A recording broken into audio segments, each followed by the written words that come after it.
Στην Πενίτσα όμως μας περίμενε και μια έκπληξη.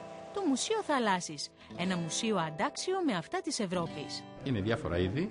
Τα πιο πολλά από τη θάλασσα είναι κοχύλια, κοράλια, καρχαρίες, ψάρια, πετρώματα, πολυθώματα, σφουγγάρια και αυτά που συνήθως βλέπουν στα ντοκιματέρ της θαλάσσης.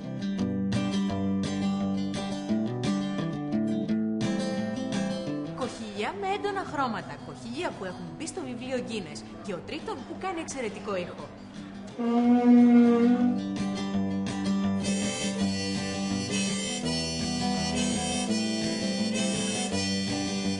Από ό,τι γνωρίζουμε, το πιο σπάνιο σήμερα θα είναι αυτό που δεν έχει βρεθεί ακόμα, αλλά αυτό που έχει βρεθεί είναι η Κυπραία φουλτόνη. Αυτά τα γουρουνάκια που λένε οι συλλέκτες στην Ελλάδα.